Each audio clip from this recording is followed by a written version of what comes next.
Peer পদ্ধতি সেই বুড়িগঙ্গা নদীতে এদেশের জনগণ ফেলে দিবে।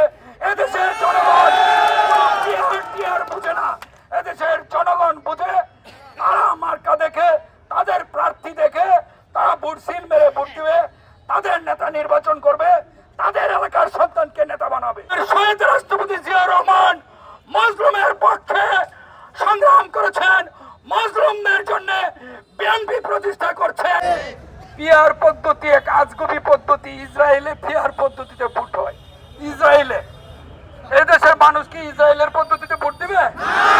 আপনারা কি ইসরায়েলে যে পদ্ধতি ভোট হয় সেই পদ্ধতিতে ভোট দিবেন?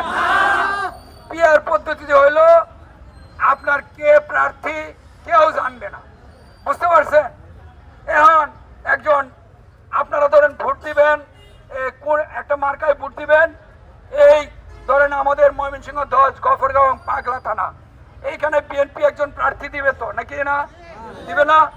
ওই প্রার্থী ভালো না মন্দ ওই দলও দেখবে, ধানের শীষ মার্কাও দেখে, আবার ওই প্রার্থী ভালো না মন্দ সেটা দেখেও জনগণ ভোট দেয়। ঠিক কি ঠিক না?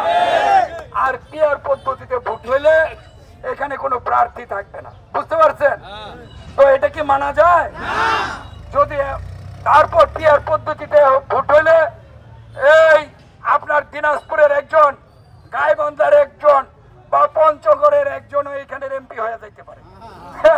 আপনারা কি এই পঞ্চগড়ের লোকরা এখানে এমপি বানাবে?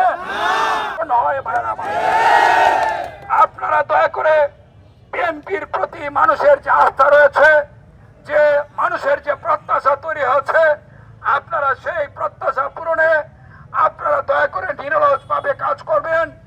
আগামী ফেব্রুয়ারিতে এই দেশে একটি গণতান্ত্রিক, অবাধ এবং সুষ্ঠু নির্বাচন হবে। সেই নির্বাচনে আপনারা যারা নেতা রয়েছেন, আপনাদের ভোটে কিন্তু বিএনপি ক্ষমতায় যেতে পারবে না। ভাইরা আমার, আপনারা দয়া করে জনগণের সাথে থেকে জনগণের ভোট আদায়ে, জনগণের মন জয়ে, ইনসাফ এবং ভালোবাসা দিয়ে মানুষের মন জয় করবেন। আমাদের নেতা তারেক রহমান বলেছেন। ভাইরা আমার, আপনারা কি ওনার কথা শুনবেন?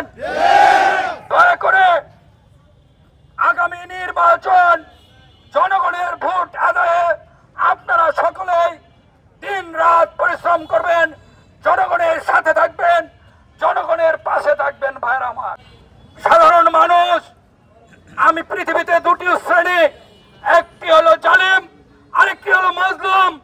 আমাদের শহীদ রাষ্ট্রপতি জিয়া রহমান মজলুমের পক্ষে সংগ্রাম করেছেন, মজলুমদের জন্য বিএনপি প্রতিষ্ঠা করেছেন।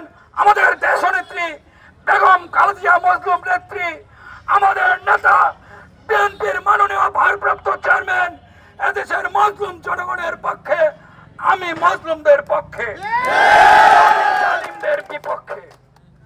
যদি কেউ বিএনপির নামে কোনো কায়দায়, কোনো বিএনপির পরিচয়ে যদি কেউ কোনো অন্যায় অপরাধে জড়ান, তার সাথে বিএনপি, আমাদের দেশনেত্রী বেগম খালেদা জিয়া, আমাদের নেতা তারেক রহমান এবং আমার কোনো সম্পর্ক নাই। ভাইরা আমার, আপনারা জেনে রাখবেন, যদি কেউ বিএনপির নামে কোন রকম অন্যায় অপরাধ করে, তার পরিণতি ফ্যাসিস্ট আওয়ামী লীগের যা হচ্ছে তার পরিণতি তাই হবে। ভাইরা আমার,